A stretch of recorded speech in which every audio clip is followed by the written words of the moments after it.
Hello, I'm Corcax, and today I will be showcasing my pre-guide to Zereth Mortis. I have been writing guides for my guild in the past, and I have decided to share this so you may have an easier time in Zereth Mortis.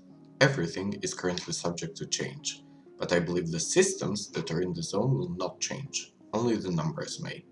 Before I start, I would like to thank Nerissa from Wowhead for all her help in making this guide. Go check out her guides on Wowhead. Thank you, Neri. We're going to start with preparation. Before you go into the zone, you should clean your bags. Zereth Mortis has a lot of trash, anima, and new items that you will acquire. You should level your Venthyr, as Theotar's Double Door of Shadows will be of great value. I will explain this later in the guide. You should keybind your Silver Shardhide Whistle, as it will have a lot of value traveling through the zone quickly. If you do not have it, it only takes a couple of minutes in Korthia to get it. As with every patch where there is no flying, Electroshock Mount Motivator and Goblin Glider kits will help you out. Just remember, don't shock your mount too quickly. You may add some movement legendaries, especially those that will help you climb the cliffs, such as Warlock's Pillars of the Dark Portal and Warrior's Leaper. You will need to jump on a lot of cliffs until you get flying. Lastly, you will want to get 1 or 2 Gathering Professions, as this will make you a lot of gold or make your legendaries cheaper. I would also like to put emphasis as to not open any one-time treasures before completing Chapter 3 of the campaign, as you will be losing out on a currency. That will come later in the guide. Whenever you arrive in Zereth Mortis, you will come across your first hub, Haven, where the Enlightened are stationed. Here, you will pick up your weekly quests as well as campaign quests. Second hub that you will come across will be Exile's Hollow, where Fareem's lab is. He researches the Progenitor's language, and here you will tinker with protolocks and learn about ciphers of the first ones, automa, gyros, and the like. Third hub is in the northeastern part of the zone, Pilgrim's Grace, where you will find a few Enlightened and Gyro offering daily quests. The daily activities you may do in the zone are doing 3 world quests, 3 dailies, 2 which you will get on the start, and 1 more with research and killing rares. You'll also want to pick up as many caches as you can find. Zereth Mortis has 2 reputations, 1 conventional, the Enlightened, and 1 unconventional, ciphers of the first ones. We'll be talking about acquisition of the reputation, what you will get from it, and not much about the lore to keep it spoiler-free as possible. The Enlightened reputation will be acquired through 7 chapters of the campaign, bi-weekly, world boss, world quests, and rares. The campaign will yield a total of 3,550 reputation, getting the biggest chunk of 2,100 reputation from the first 3 chapters available day 1. World quests will award 125 per, rares 10 or 15 per, and a special event that happens in the Dunes of Zereth Mortis, which gives 50. There will also be 3 side quests, as well as a one-time kill quest, which will give a total of 400 reputation, and 2 one-time quests that will award 125 reputation. I will go into a full breakdown of how much reputation you will acquire daily and weekly in one of the next videos. Quartermaster Vilo will offer you a selection of goods at different reputations, most notably 233 and 262 recipes for crafted gear at Honored, Memory of Unity at Revered, the memory needed to craft the Unity Legendary on any slot, and Permanent Augment Rune at Exalted. Conduit upgrades have been removed from Exalted in the latest build. The second, more unconventional reputation is ciphers of the first ones. While killing rares, looting treasures, and doing daily quests, you will come across ciphers of the first ones. This reputation doesn't have a bar, but more ciphers you spend on the research, the more you progress. After completing Chapter 3 of the campaign, you will be introduced to Pokeblock, an automa that will be helping you throughout the zone, and the Cipher console, where you will be performing your research.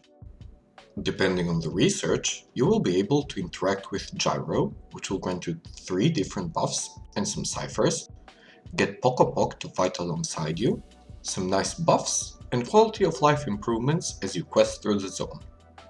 More research you do, you will gain a better understanding of the Automa language through finding different concordances through the zone. There are 6 levels to this reputation, and this is how you will get your gear. Each level will increase the item level of your gear. On level 1, you will be getting 233 item level items, and on level 6, you will be getting 252 item level gear. But more on that later. As of right now, on PTR, it is possible to grind over 700 ciphers a day, as the sources are currently uncapped.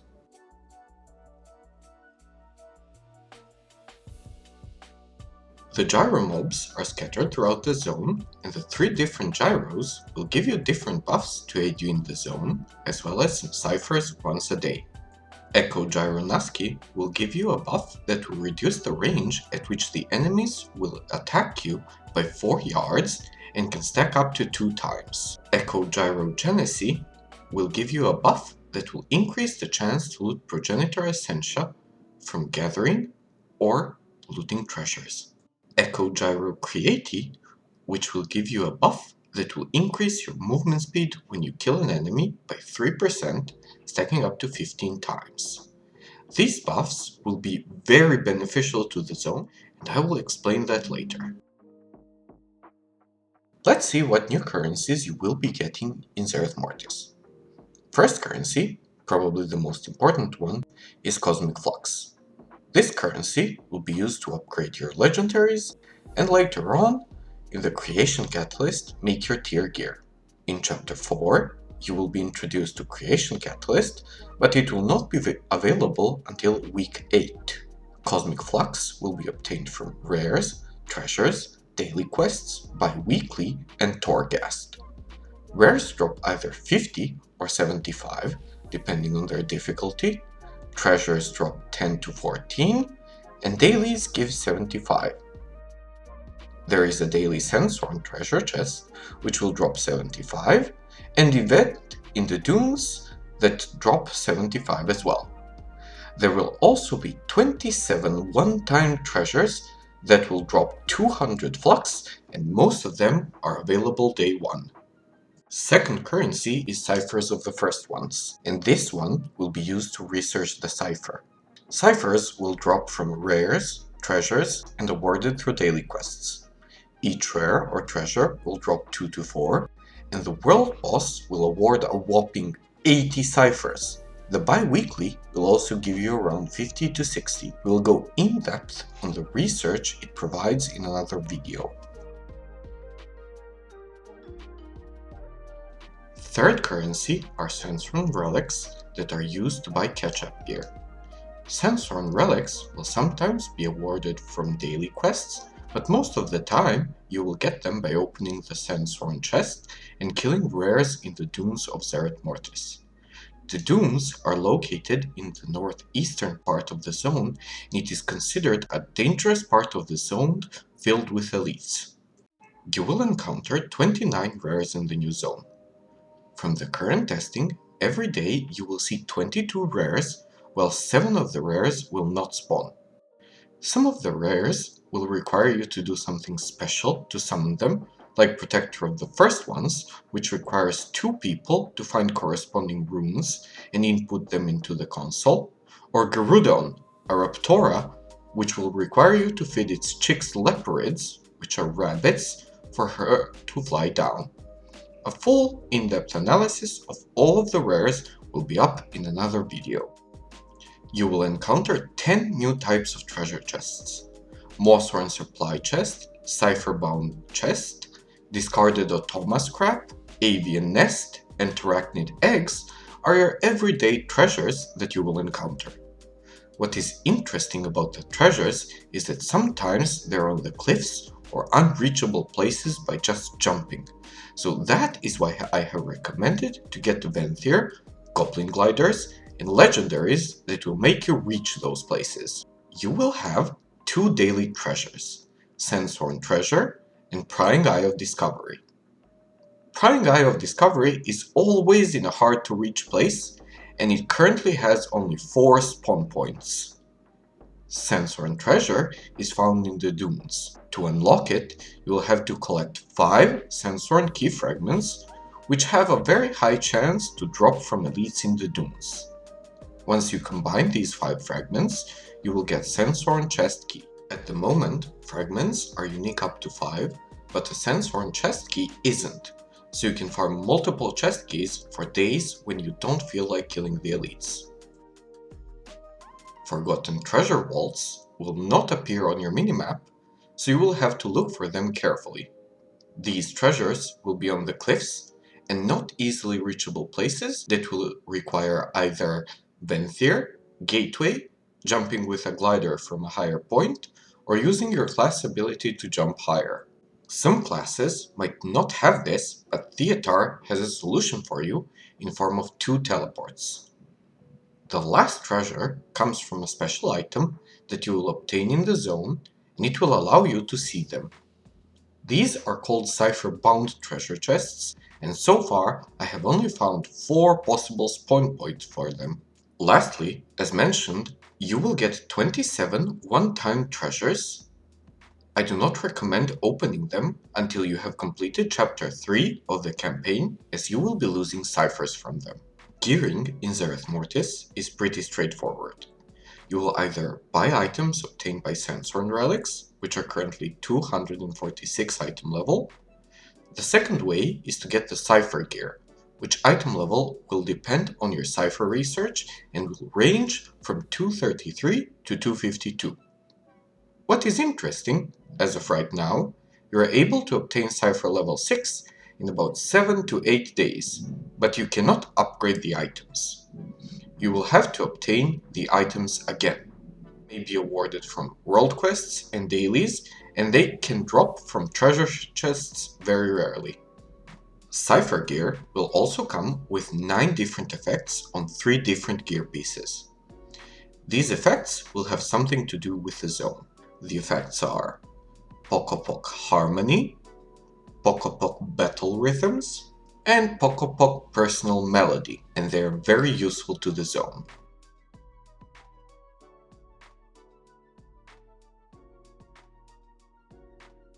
You will obtain flying after obtaining the achievement Unlocking the Secrets. This will require you to explore the zone, kill 10 different rares, complete the side quests, discover 5 different one-time treasures, read 7 different Farim's volumes, and complete the campaign storyline A Means to an End. Everything is completable day 1, except the campaign storyline, which will come in chapter 6, week 4 of the patch. You should get flying easily. Let's take a look at the new materials in the zone. The most important one, Progenitor's Essentia, will be the new legendary crafting material to upgrade your legendaries to 291 and for crafting new 262 gear. You will get Progenitor Essentia by opening treasure chests, herbing, mining, and skinning. One of the gyro, as previously mentioned, will give you a buff that lasts 15 minutes, which will increase the drop rate from gathering or opening treasure chests. Other new materials in the zone are Protogenic Pelt, First Flower, and Progenium Ore. This zone is very particular about the new materials. Throughout the zone, you will be able to find Deathbloom, Nightshade, Lastritor, and Lithium Ore, quite commonly. But the new ore and herbs only spawn in the dunes, the northeastern part of the zone filled with elites, which will only have Elithium and Progenium Ore, Nightshade, and First Flower. There are new nodes called elusive nodes. These will not be shown on your minimap, but you will have to look for them, and they will be in hard to reach places, same as treasures, where you will need some form of movement to get to it. They have also added lush nodes for flowers, which are akin to rich nodes from ore. Crafting professions are also getting some updates. The legendaries are getting a new vestige, which will increase the rank of the legendary by 3, which means you will have to craft a base rank 4 legendary with the vestige to get a 291 item. This means that unlike Korthia, you will only have to upgrade your legendary once. While doing stuff in the new zone, you will come upon a quest, if you're a crafter, that will allow you to add new equipment to the crafted gear. The effects are not that powerful, but they are welcome. Some of the effects are increased mount speed, with speed on the gear, avoidance on gear, or just getting more materials while killing mobs. Just like soulbind traits from Nia and Theotar. I will do a more in-depth look at them in another video. That is all for now. I plan to make some more videos about the zone, as well as general 9.2 things. If you would like to see something in a future video, please let me know in the comments. All of the written guides and additional information will be on my Discord, which you may find in the description. If you have any questions, you can also catch me streaming on twitch.tv/Korkax with 2 X's. Thank you for watching.